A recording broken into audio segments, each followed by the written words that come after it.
sampai sini saya sih yakin kalian semua pasti udah paham lah apa itu dompet kripto, khususnya MetaMask dan cara makainya. Apa itu testnet dan mainnet, dan setidaknya paham juga lah cara kerja blockchain. Bagi kalian yang masih belum paham, kalian bisa cek aja video saya yang ini nih. Ini, dan ini. Oke, sekalian promosi. Ngomong-ngomong, di video kali ini saya akan menjelaskan secara sederhana kepada kalian mengenai smart contract, atau yang dalam bahasa Indonesianya adalah kontrak pintar. ya, terima kasih Google Translate.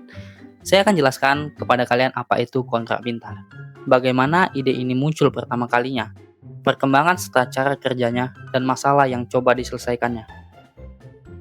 Oke, jadi apa itu kontrak pintar? Kalian semua pasti paham lah apa yang artinya kontrak. Ya, perjanjian. Sesederhana itu. Dalam hal ini, kontrak pintar adalah perjanjian yang secara otomatis akan terjadi jika suatu kondisi terpenuhi. Konsep ini pertama kali diperkenalkan oleh seorang ilmuwan komputer bernama Nick Szabo pada tahun 1990-an. Walaupun implementasi besar-besaran baru benar-benar terjadi ketika Vitalik Buterin menciptakan Ethereum. Buterin melakukan inovasi kontrak pintar dengan menjalankannya ke dalam blockchain. Kenapa harus dalam blockchain, Bang? Nah, nanti saya jelaskan di akhir. Lalu, gimana cara kerjanya, Bang? Oke, sesederhana logika if dan then, atau yang artinya jika dan maka. Jika suatu kondisi terpenuhi, maka aksi akan berjalan otomatis. Kita ambil contoh nih, misalnya pihak A memerlukan sebuah token dengan mengirim sejumlah uang ke smart contract. Maka, sesegera transaksi itu terverifikasi oleh jaringan, kontrak pintar akan langsung merespon dengan mengirimkan token tersebut ke pihak A tanpa syarat. Ingat, tanpa syarat. Dan kalian tidak perlu tuh harus percaya pada pihak manapun untuk menjadi penengah dalam hal ini. Satu-satunya hal yang harus kalian lakukan adalah tahu dan memahami kode kontrak pintar yang kalian jalankan. Hal ini tentu kontradiksi dengan kontrak tradisional yang ada saat ini, di mana kita diharuskan tuh untuk percaya pada lembaga atau pihak institusi penengah. Misalnya nih, kalian semua pasti pernah belanja di e-commerce. Nah, dalam kasus ini, kita sebagai pembeli atau penjual diharuskan tuh mempercayai lembaga atau institusi penengah. Contohnya, pihak e-commerce atau kita sebut saja admin, dan juga bank untuk menyelesaikan transaksi kita. Lalu, di mana masalahnya, Bang?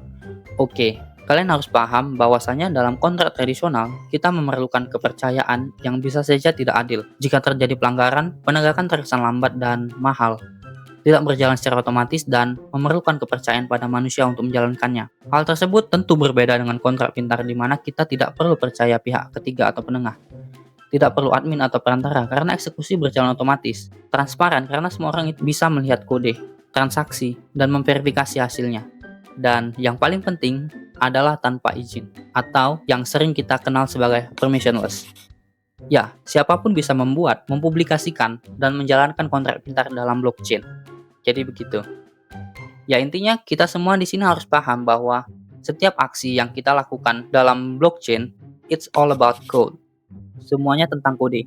Dan kita juga harus paham nih setidaknya kode apa yang kita jalankan ketika melakukan interaksi dalam blockchain.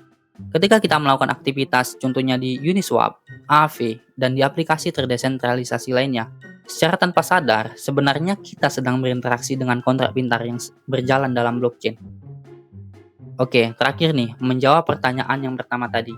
Kenapa harus di dalam blockchain, Bang? Dan kenapa blockchain penting? Seperti yang sudah saya jelaskan sebelumnya, simpelnya karena blockchain itu bisa berjalan otomatis dan akan selalu hidup selama masih ada yang menjalankannya. Dan setiap data yang sudah tercatat dalam blockchain tidak akan bisa diubah karena sifat dari blockchain itu sendiri yang saling terhubung dengan blok sebelumnya. Setiap hash unik yang digunakan untuk menghubungkan blok satu dengan yang lainnya yang akan menghasilkan perubahan besar jika ada perubahan data sekecil apapun. Kalau kalian masih belum paham mengenai konsep blok ini, kalian bisa cek nih video saya yang ini nih.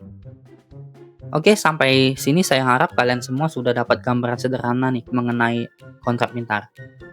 Saya sudah jelaskan mulai dari bagaimana awal mula konsep ini muncul, perkembangan dan cara kerjanya, masalah yang coba diselesaikannya, serta peran blockchain di dalamnya. Untuk video-video selanjutnya, saya akan terus update lebih lanjut mengenai blockchain, kriptografi, dan juga Web3.